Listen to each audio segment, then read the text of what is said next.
So today is embargo day, which means that the new Sony a6700 has already made it to a ton of reviewers to actually check out this camera. And, well, I'm not one of them. This is my Sony FX30. However, I do think that there's a lot of features the Sony a6700 borrows from a camera like the Sony FX30, which means it actually might be a really good starting point if you're going to start filmmaking today.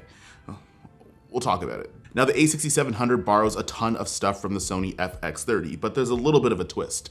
It's still going to have the 26 megapixel back illuminated sensor, which means that you're still going to get a lot of the shooting modes and resolutions, like your 4K 60, 24, and 120 frames a second, and as well as being able to shoot in 10-bit 422 color. Also, a fun addition on a camera like this is going to be S-Cinetone. So for somebody that likes making a lot of social media content or YouTube videos and you don't want to go through a whole color grading process, you can get a baked-in look into your image and you don't have to worry about any of that stuff. Now, the S-Log3 side of things, you are going to have a base ISO at 800.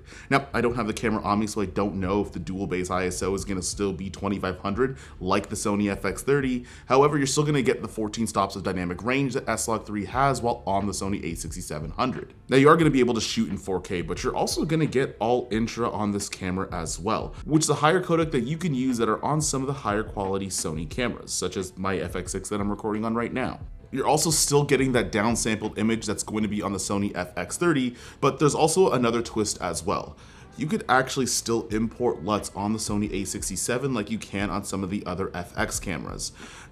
This camera's actually starting to make me a little bit nervous because I feel kind of like a Sony a7S III user. Too soon?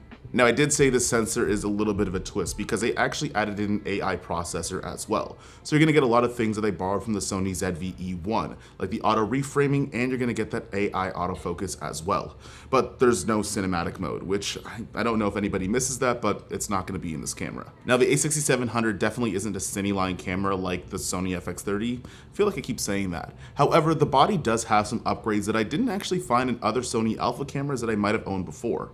For one, you're going to get the mode switch between your photo, your video, and your S&Q function, which is something borrowed from the Sony a7 IV, and it's actually going to be really handy for you to be able to maintain the actual modes you want to go into and have separate settings for each one. That way, if you want to go from photography into basic video or you want to go into slow motion, instead of having to go through menus, you just have to turn a dial.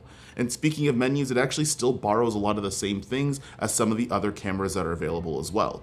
You're still going to get the quick menu that's going to be on the Sony FX3 and the FX30, as well as you also have some swipe functions on the menu itself while you're recording, which actually makes it a little bit easier and a bit more convenient. We're getting a little bit closer to people not complaining about Sony menus anymore by adding in a couple of these features. You're also going to get a front dial. Now, this might not be a gigantic thing because a ton of new cameras actually have them, but a lot of the older Alpha cameras didn't have another customizable dial at the front. Now you can change things like your ISO or your shutter speed, and it's going to make things a heck of a lot easier as well. You're also going to get an EVF as well, which you might have missed on the FX3 or the FX30, but this is also going to be used for photos with a 26 megapixel sensor as well. So all of these are really welcome additions to a camera that's going to be one of the better hybrid cameras that you might find this year. Now, I'm a big fan of anime, and this camera that's cosplaying as a Sony FX30 has a couple things that are missing that honestly make me a little bit happy because I don't want to feel like someone that had the A7S III or the A1. Now, for starters, this camera is only going to have one SD card slot, which isn't necessarily going to be the most fun thing for me because I do work in professional video. I do like having two SD card slots as a backup or redundant recording, and on top of that, it's an SD card slot, which means I can't use my more reliable CF Express Type A cards. CF Express Type A is pretty much what I've been using since I picked up my Sony FX6 and other FX cameras, and I find it reliable and the cards are really fast. But hang on a second.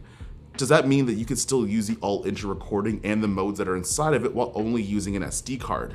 And it's absolutely true. You can still use all-intra at 24, 60, and technically 120 frames a second while using an SD card. The only caveat with that is you're going to have a limit of 600 megabytes per second, where on the Sony FX30 you're going to have twice that at 1200 megabits per second. You're also not going to be able to shoot in ProRes RAW via an Atomos Ninja 5 recorder through an HDMI for two reasons. One, they just didn't put that function in the camera, and two, you're not going to get an HDMI port. You're gonna have to use micro HDMI, which might frustrate a lot of people. However, I kind of understand where they're coming from with this camera. To put all the things that they need inside of it, you're gonna have to give something up. Now, that's not to say you can't hook it up into a monitor. You're just gonna need a micro HDMI to regular HDMI or an adapter in order to do that. However, my relationship with micro HDMI isn't the greatest one in the world, but I'd rather that than having nothing. You're also not going to get Cine EI as well. Now, my theory about this is because there isn't necessarily an advertised dual base ISO at 2500 like the Sony FX30, but it is something that I would miss if I had this camera. Now, once you've gotten used to Cine EI, it's really hard to come back from. It's for me the perfect way that I could expose my image, especially while using S-Log3, and make sure that I have everything dialed in exactly the way I want it to. Now, that's not to say that you're not going to be able to do that on the a6700. You could always use other tools like having zebras or false color. You're just not going to have the Cine EI feature that you're going to find on the Sony FX3, 6, 30, and all the other cameras that are part of the cinema line. Now, I'm going to keep it a full buck. I feel like Sony's actually just been making a bunch of cameras because they don't necessarily care which camera you buy, they just care that you buy it from them. And if that means that recycling some things that albeit worked really well on some previous cameras and then improving on them slightly and releasing them in new bodies for different users, well then so be it.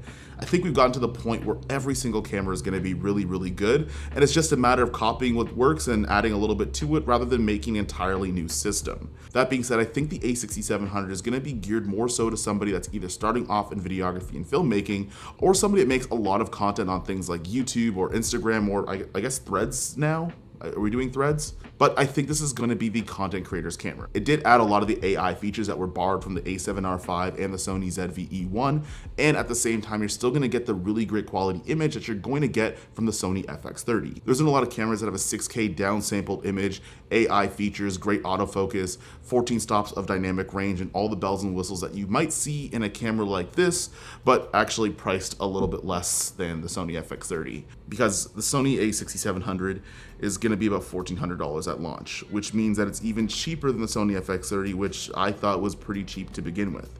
Now, you're not going to get some of those things that are more geared for professional video production. You're not going to get things like the audio top handle. However, for that image quality, I think you're getting a pretty good deal. Now, that being said, I don't have the camera on me. There's not a lot I could say past this point. However, if I do get it, well, then you'll probably see a video somewhere on this channel. But if you guys want to know more about the Sony FX30 or other cameras as well, I'm probably going to leave a video somewhere over there. That being said, see you guys in the next one. Peace.